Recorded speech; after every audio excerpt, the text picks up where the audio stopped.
Mögt ihr die deutschen Kinofilme der 50er Jahre? In diesem Video zeige ich euch den Ort, an dem viele dieser Kultfilme gedreht wurden.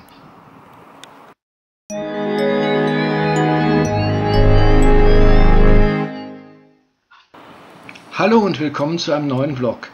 Ich bin im niedersächsischen Göttingen, einst Drehort der großen deutschen Kinofilme der Nachkriegszeit.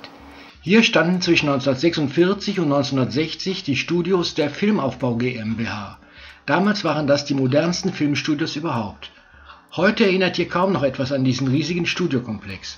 Die Studios wurden zu Fabrikhallen, doch die sind inzwischen alle abgerissen. Viele Kinofilme wurden hier gedreht und produziert. Was einen Namen als Schauspieler oder Regisseur hatte, war zum Drehen in Göttingen. Viele der Filme sind heute vergessen, andere wurden Kult.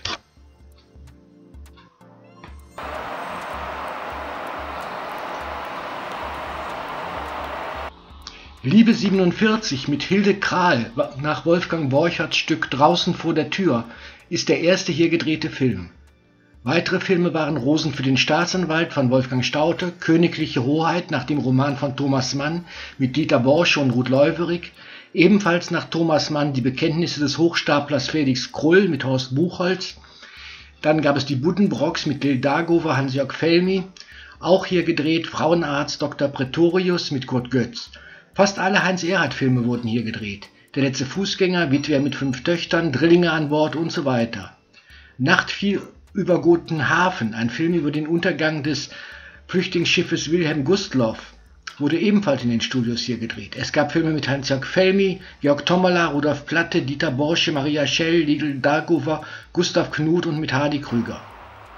Die Filmstudios entstanden auf einem ehemaligen Flugplatzgelände der Wehrmacht. Seit 1936 gab es hier einen Fliegerhorst. Ich bin hier am Königsteig, wo die Unterkünfte und Verwaltungsgebäude des Flughafens waren. Dieses Gebäude hier war zum Beispiel bis vor wenigen Jahren noch ein Kino, der Name Casino. Gegenüber, das ist das rote Gebäude, steht noch das Verwaltungsgebäude. Hier ist heute eine Schule. Früher soll unter diesem Türmchen die Kantine gewesen sein. Während von den Studios nicht mehr viel steht, gibt es noch das Gästehaus der Filmaufbau. In diesem Gebäude wohnten früher Heinz Erhardt, Peter Frankenfeld und die ganze Palette deutscher Filmstars. Heute ist hier das THW untergebracht. Das Gebäude soll 2016 abgerissen werden. Natürlich nutzte man auch Göttingen als Drehort. Hier zum Beispiel bin ich am Wilhelmsplatz an der Aula der Universität. Die Szene aus Hunde wollt ihr ewig leben wurde hier gedreht.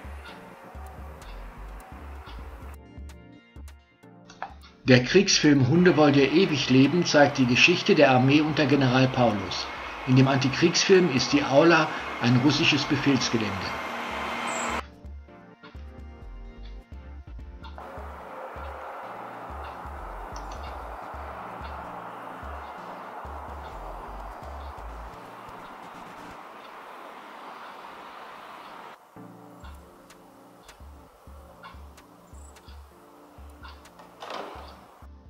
Manchmal wurden ganze Straßen in Göttingen zur Filmkulisse, so wie hier der Walkemühlenweg im Film Rot ist die Liebe über den Heideschriftsteller Hermann Löns mit Dieter Borsche.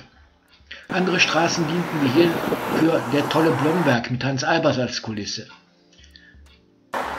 Hier spielt auch das Deutsche Theater mit. Das diente wiederum auch als Kulisse in Heinz Erhardts Natürlich die Autofahrer. Dieser Kultfilm wurde auch an der Kreuzung Wiener Tor gedreht. Heinz Erhardt regelt dort als Hauptwachtmeister Eberhard Dobermann den Autoverkehr. Ihm zu Ehren heißt der Platz heute Heinz-Erhardt-Platz und auf eine aufgestellte Figur erinnert an diese Filmszene. In Göttingen gab es übrigens nicht nur die Filmaufbau, am Rostorfer Weg lagen die Büros der Arca, gegründet von einem Göttinger Ehepaar. Die Arca Film produzierte etliche Filme, darunter auch die Immenhof-Filme und auch die Aufklärungsfilme mit Oswald Kolle. Auch die Arca Film verließ Anfang der 60er Jahre Göttingen. Die Geschäfte wurden dann in München und Berlin fortgeführt. An der Prinzenstraße in Göttingen steht übrigens dieses Gebäude. Wo heute ein Supermarkt war, ist bis vor 20 Jahren noch das Kapitoltheater gewesen. In diesem Kino wurden in den 50er Jahren die in Göttingen gedrehten Filme aufgeführt. Das war es aus der ehemaligen Filmstadt Göttingen. Ich hoffe, es hat euch Spaß gemacht. In diesem Sinn, tschüss.